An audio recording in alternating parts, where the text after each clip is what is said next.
we found were lots of documents and indeed legal filings which were showing that all the key strategic decisions were being made by one of Abramovich's closest associates.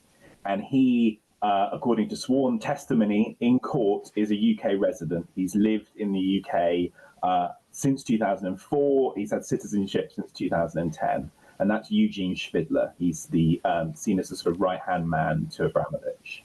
Now, it follows that if he's centrally controlling and managing all of these investments on behalf of the company, that really they are being managed and controlled from the UK and should be taxed in the UK. A fresh investigation into how the sanctioned Russian oligarch, a fresh investigation now, I should say, into the sanctioned Russian oligarch Roman Abramovich, which has discovered that he could owe the UK up to £1 billion after a botched attempt to avoid tax on hedge fund investments.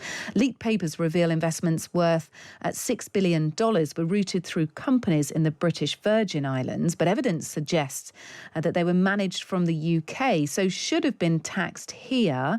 So, is the former owner of Chelsea FC in trouble? Let's speak to a man who headed up the investigation, Simon Locke, who is a reporter for the Bureau of Investigative Journalism. Good evening, Simon. Good evening. Tell me how you came upon this story. Just go into it a little bit deeper if you can for us.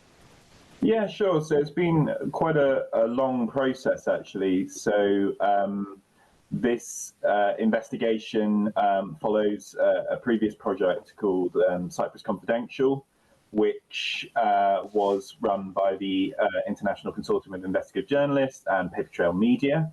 And before that, we had the oligarch files, which was sort of organised by Guardian, Distributed Denial of Secrets, and OCCRP. So it's been a lot of different organisations looking at these leaks, which are based around several financial advisory firms in Cyprus.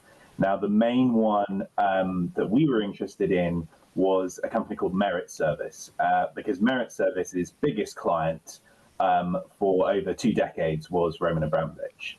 So what these files show and what we've been trying to understand and piece together over the past 2 years, really, at this point, is just how his offshore structure operated and what it was doing with all the vast amount of wealth that he got from very controversial circumstances in the 90s. OK, all right. Lay out the main accusation, because I'm trying to get my head around all of this. It feels like an awful lot of money, and maybe a slightly complicated way that he's tried to do that. You know, such is the nature of tax avoidance, basically. So Yeah. just lay out what you've judged to have sort of happened here in as simplest terms as you can. Yeah, I'll try my best. So Abramovich made loads of money from selling Sibneft, and that money went into Cyprus, and then it went up through some parent companies into the BVI. A really large portion of that, around 6 billion, was invested in hedge funds, Western hedge funds, mainly in London, but also in New York.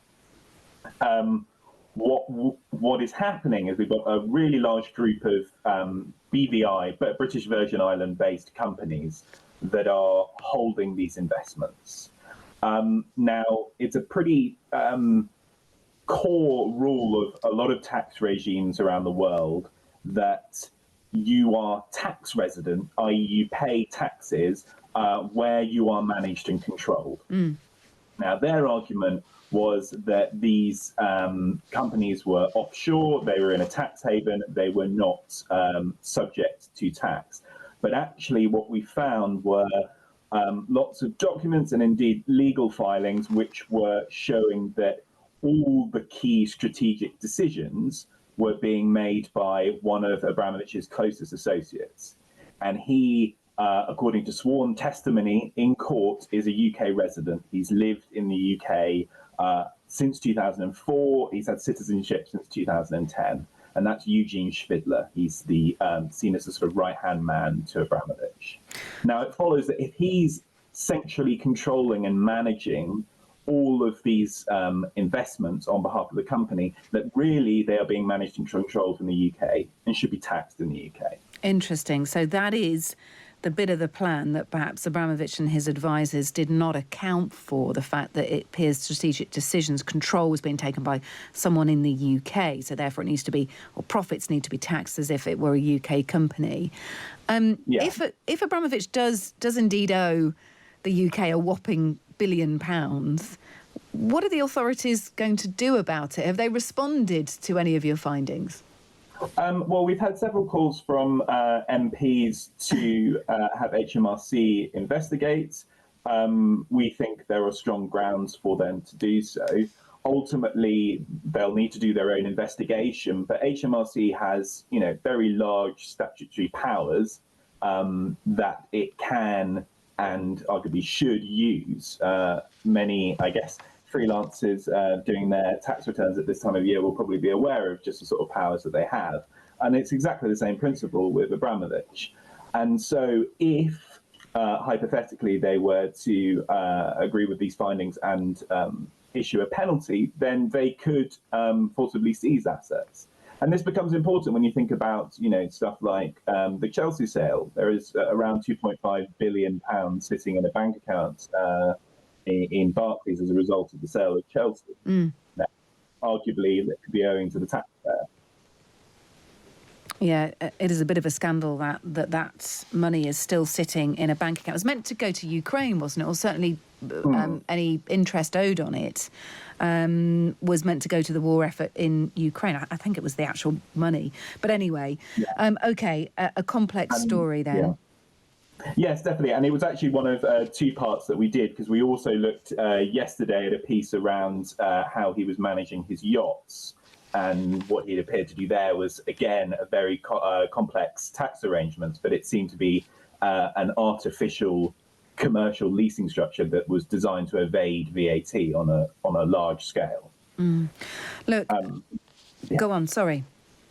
No, I was just going to say, but it sort of paints a picture of the way in which particularly the British professional services industry have facilitated Abramovich and been very happy to accept his money over, the 2 decades or so since he arrived here. Look, thank you so much for being with us. It's a really interesting story. You can read all about it across several different outlets. Simon Locke is a reporter of the Bureau of Investigative Journalism. There's plenty there as well. One of the people heading up the investigation. Simon, thank you so much for bringing us the story. Really appreciate it. And that is Simon Locke there from the Bureau of Investigative Journalism.